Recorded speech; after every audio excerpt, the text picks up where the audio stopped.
नमस्कार बालमित्रांनो, सुनंदा आजीच्या गोष्टी या यूट्यूब चॅनेलवरती सीझन 5 माझं पुणं माझा अभिमान या संकल्पनेअंतर्गत तुमच्या सर्वांचं खूप खूप स्वागत. आपण आज पुण्यामध्ये असलेल्या भारतातल्या सर्वात जुन्या अशा एका शैक्षणिक संस्थेविषयी माहिती करून घेणार आहोत आणि ते म्हणजे आहे आपल्या पुण्याचं डेक्कन कॉलेज. इसवी सन 1820च्या सुमाराला शिक्षण, भाषा, शिक्षक, विद्यार्थी यांना असणारा राजाश्रय, थोडीफारच का होईना पण अत्यंत मानाने मिळणारी रक्कम, हे सगळंच आश्चर्यकारक. तसंच गेल्या 200 वर्षापासून अधिक काळ या संस्थेमध्ये होणारं संस्कृत भाषेचं विषयीचं संशोधन आणि पूर्ण जगात स्थान मिळवलेला पुरातत्व विभाग, हेही अगदी आश्चर्यकारकच. तर आता ऐकूया पुण्याच्या डेक्कन कॉलेजची ही गोष्टीरूप माहिती. पण त्यापूर्वी आपण ऐकणार आहोत खानवेलकरांनी लिहिलेली ही छोटीशी कविता. या संस्थेचे कार्य एवढे मूलगामी अन मोठे, पुराण प्राचीन मानवाचे दर्शन करोनी देते. समाजशास्त्र अन जीवनशैली याचा घेती वेध, संस्कृत भाषा प्राग इतिहासाचा करोनी देती बोध. या संस्थेची सुरुवात झाली तेव्हा पेशव्यांचे राज्य होतं भारताच्या दक्षिणेकडे. पेशव्यांचे सरदार सेनापती खंडेराव दाभाडे यांच्या नेतृत्वाखाली पेशव्यांनी दक्षिणा फंड ही एक योजना सुरू केली होती. आणि याचा अर्थ म्हणजे संस्कृत भाषेचं शिक्षण घेणारे पंडित, विद्यार्थी यांना त्यांच्या चरितार्थासाठी किंवा अभ्यासासाठी काही रक्कम देण्यात येत असे. पुढे ईस्ट इंडिया कंपनीबरोबरच्या युद्धात पेशव्यांचा पराभव झाला आणि सर्व मालमत्ता ब्रिटिशांच्या ताब्यात गेली. पण त्यावेळचे English governor Mount Stuart Elphinstone यांनी दक्षिणा फंडाचं मात्र समर्थन केलं. तो काळ होता साधारण 1818 ते 1819च्या दरम्यान आणि दक्षिणा फंडात रक्कम जमा होती जवळजवळ 5.5 लाख रुपये.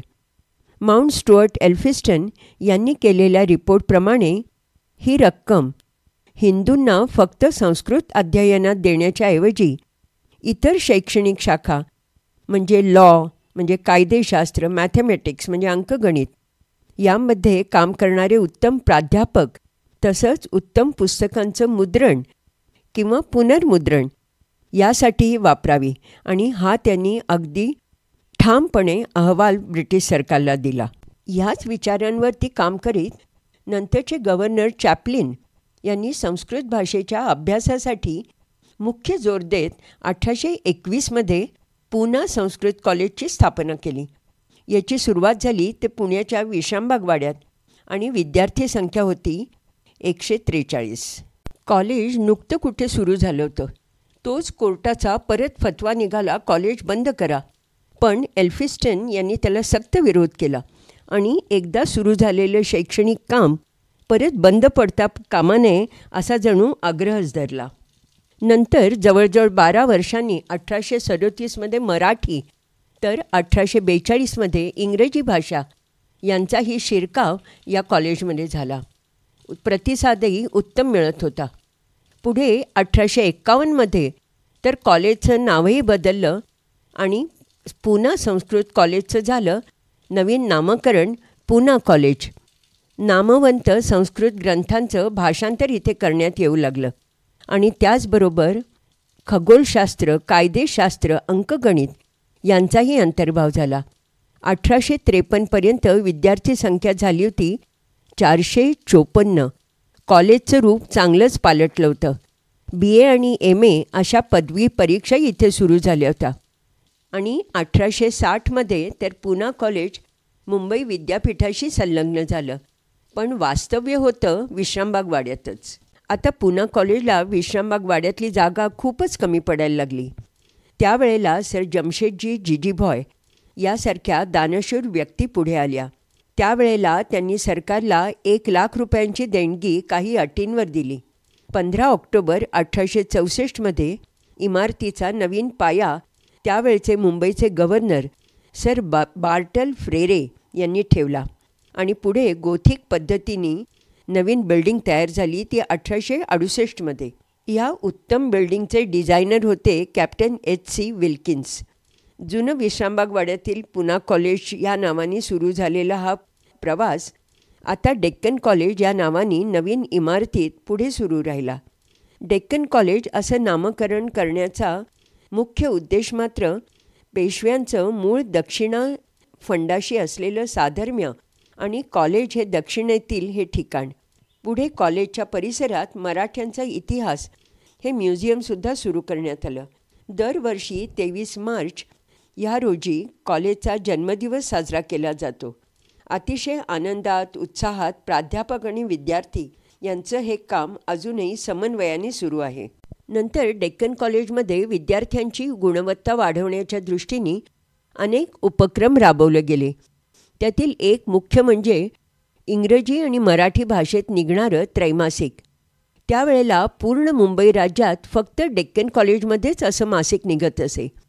हे त्रैमासिक खेळ, साहित्य, संशोधन इत्यादी विषयांना वाहिलेलं असं दर्जेदार मासिक होतं आणि ते जवळजवळ 1932पर्यंत चालू राहिलं. याच्या सगळ्या प्रती आपल्याला आजही डेक्कन कॉलेजच्या लायब्ररीमध्ये सापडतात. या त्रैमासिकाचं नाव होतं डेक्कन कॉलेज मॅगझीन.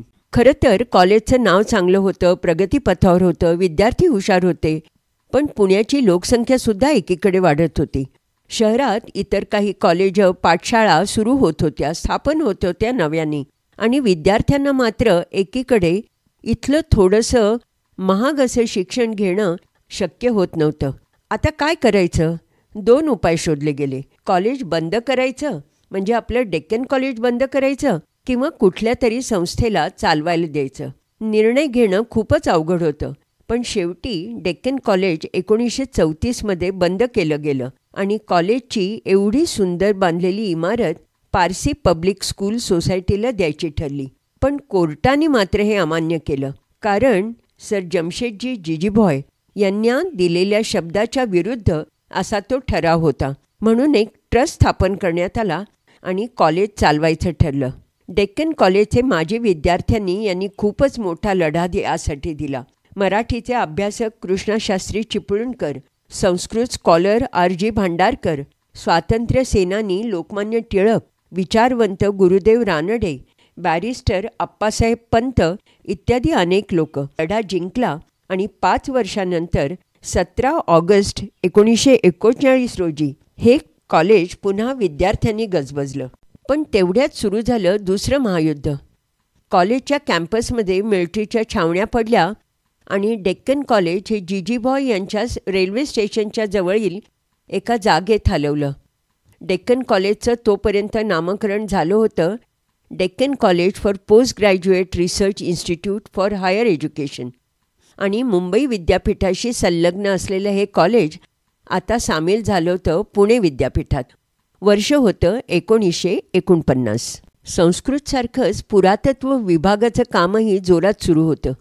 हे डिपार्टमेंट ऑफ आर्किओलॉजी यामध्ये उत्खनन, अभ्यास आणि संशोधन हे एकाच ठिकाणी आणण्याचं श्रेय प्रोफेसर H.D. सांकलिया यांना दिलं जातं.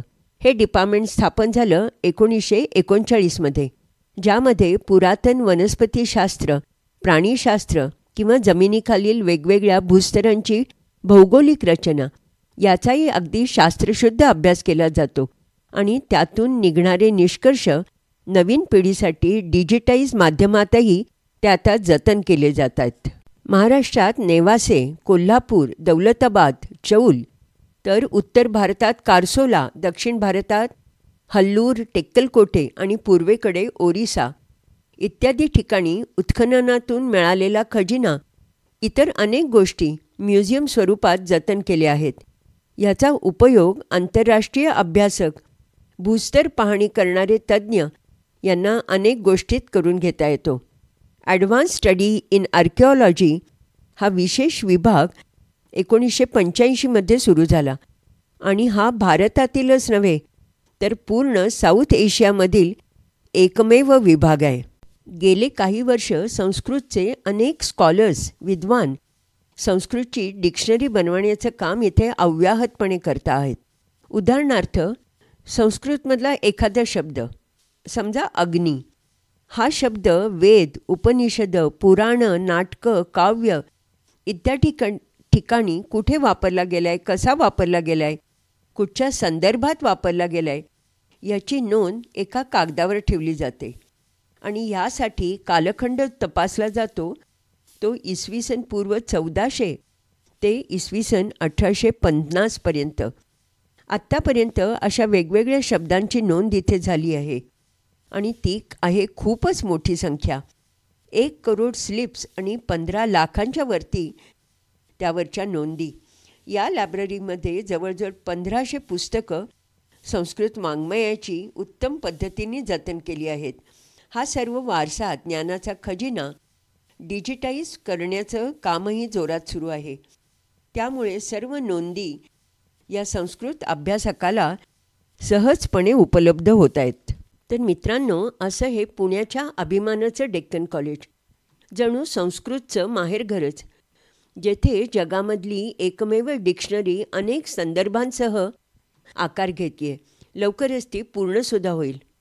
आणि आपला पुरातत्व विभाग जो मानवाची वाटचाल आणि संस्कृती त्याच्या सर्व दाखल्यांसह आपल्याला दाखवतो आहे. तसंच या आपल्या अभिमानाच्या आंतरराष्ट्रीय कीर्तीच्या इन्स्टिट्यूटमध्ये कुठल्याही गोष्टीसाठी वेळेची तमा न बाळगता अगदी त्याच्या शेवटांपर्यंत जाणारे आपले अनेक शास्त्रज्ञ, अभ्यासक, त्यांनाही माझा मानाचा मुजरा. तर मित्रांनो, आता मी इथे थांबते, पण डेक्कन कॉलेज या इन्स्टिट्यूटला एकदा तरी भेट द्या. शाळेची ट्रिप न्या, सहल न्या, तिथली म्युझियम्स बघा आणि ज्ञानाची ओढ लागली की माणूस काय करू शकतो हे प्रत्यक्ष बघा. आपला चॅनेल सबस्क्राईब करा, अनेकांपर्यंत पोचवा. आता भेटूया पुढच्या महिन्यात पुण्याच्या अभिमानाची अजून एखादी छानशी गोष्ट घेऊन. तोपर्यंत धन्यवाद.